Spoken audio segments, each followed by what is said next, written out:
भारत के एक छोटे से गांव रामपुर में एक गरीब परिवार रहता था। इस परिवार में रमेश, उसकी पत्नी गीता, दो छोटे बच्चे सोनू और पायल रहते थे। रमेश एक किसान था, लेकिन उसके पास खुद की जमीन नहीं थी। वह गांव के बड़े जमींदार की जमीन पर मजदूरी करके अपने परिवार का पेट पालता था। रोज सुबह सूरज निकलने से पहले ही रमेश अपने फावड़े और हंसिया लेकर खेत पर चला जाता था। दिन भर कड़ी मेहनत करता, धूप बारिश की परवाह किए बिना।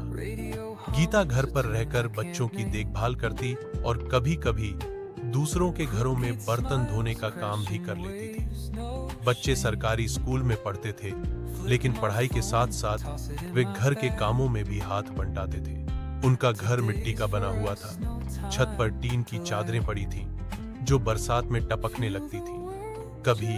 कभी खाने के लिए भी घर में कुछ नहीं होता, तब गीता चूल्हे पर सिर्फ नमक और रोटी बना देती और बच्चों को प्यार से बहला देती कि आज खास खाना है, भगवान का प्रसाद है। रमेश का सपना था कि उसके बच्चे पढ़ लिख कर अच्छी नौकरी करें और इस गरीबी से बाहर निकले।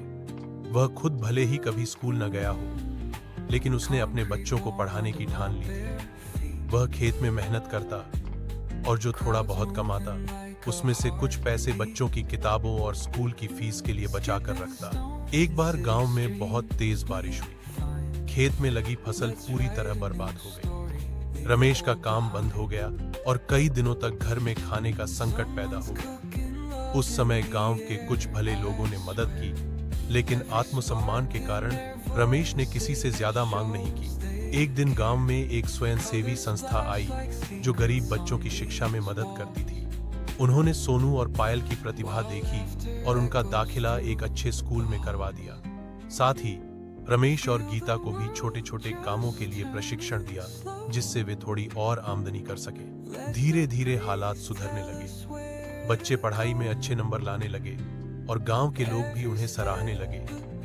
रमेश की आंखों में खुशी के आंसू आ जाते जब वह अपने बेटे को अंग्रेजी में बात करते सुनता।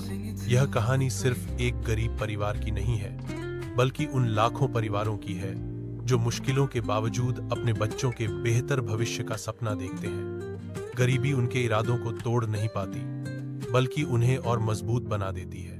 निष्कर्ष